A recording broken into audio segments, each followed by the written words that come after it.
এটি সরকারি কোটি টাকার প্রকল্প, কিন্তু স্থায়িত্ব ছিল মাত্র কয়েকদিন। নির্মাণ কাজ শেষ হওয়ার পরপরই ধসে পড়েছে তলাফাং খালের গাইডওয়াল ও সিসি ব্লক। যে প্রকল্প মানুষের দুর্ভোগ কমানোর কথা ছিল, সেটি এখন অনিয়মের বেড়াজালে প্রশ্নবিদ্ধ। সরকারি অর্থের সঠিক ব্যবহার, নির্মাণের মান এবং তদারকি নিয়ে উঠেছে নানা প্রশ্ন। খাগড়াছড়ির মাটিরাঙ্গা উপজেলার সীমান্তবর্তী তবলছড়ি ইউনিয়নের ডাকবাংলা কদমতলী সড়ক রক্ষা, খাদ্য গুদাম, হাসপাতাল এবং বিজিবির বিওপিতে নিরাপদ যাতায়াত নিশ্চিত করতে 2024-25 অর্থ বছরে স্থানীয় সরকার প্রকৌশল অধিদপ্তর এলজিইডি প্রায় 1,19 লাখ টাকা ব্যয়ে তলাফাং খালের ভাঙন রোধে সিসি ব্লক ও গাইডওয়াল নির্মাণ করে। কিন্তু নির্মাণ কাজ শেষ হওয়ার পরপরই প্রকল্পের একাংশ ধসে পড়ায় ক্ষোভ ছড়িয়ে পড়েছে স্থানীয়দের মাঝে।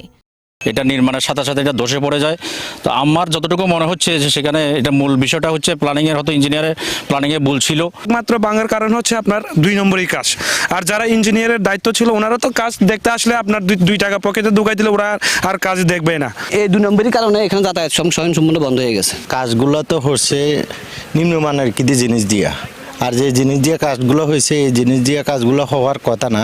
একটা গাড়ি যদি যায় এদিক থেকে আরেকটা গাড়ি আসতে পারে না।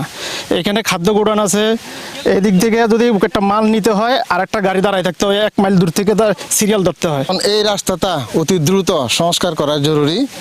তবলছড়ি খাদ্য গুদামের ভারপ্রাপ্ত কর্মকর্তা বলেন, এই সড়ক দিয়ে খাদ্যশস্য পরিবহন করা হয়। ধসে পড়ায় যান চলাচল ব্যাহত হচ্ছে। দ্রুত সংস্কার না হলে পুরো সড়ক ঝুঁকির মুখে পড়বে।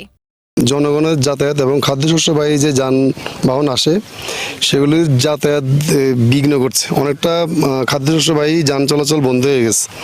কারণ হচ্ছে আপনারা সবাই জানেন যে গাড়িগুলি হচ্ছে লোডেড থাকে, প্রায় 17-18 টন করে লোড হয়।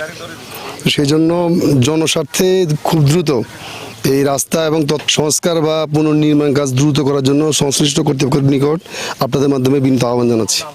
তবে এলজিইডির ডিজাইন টিমের সদস্য আহমেদ রফিক প্রাথমিকভাবে নকশাগত ত্রুটির বিষয়টি স্বীকার করে জানান, বিষয়টি তদন্ত করে প্রয়োজনীয় ব্যবস্থা নেওয়ার কথা এবং ক্ষতিগ্রস্ত অংশ দ্রুত মেরামত করার কথাও জানান তিনি। না, মূলত ডিজাইনটাকে অ্যাডজাস্ট করতে পারেন নাই ওনারা, ঠিক আছে।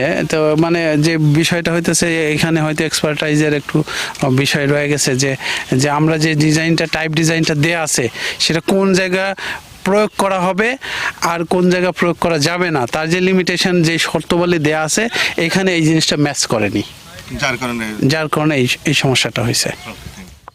কাজ শেষ হওয়ার পরই ধসে পড়া এই কোটি টাকার প্রকল্প শুধু কাজের মান নিয়েই প্রশ্ন ওঠেনি, প্রশ্ন রয়েছে সরকারি অর্থের সুরক্ষা ও জবাবদিহিতা নিয়েও। স্থানীয়দের দাবি, দায়ীদের চিহ্নিত করে ব্যবস্থা নেওয়ার পাশাপাশি জনগণের টাকায় বাস্তবায়ন হওয়া প্রতিটি প্রকল্পে মানসম্মত কাজ নিশ্চিত করার। Bangla vision news desk.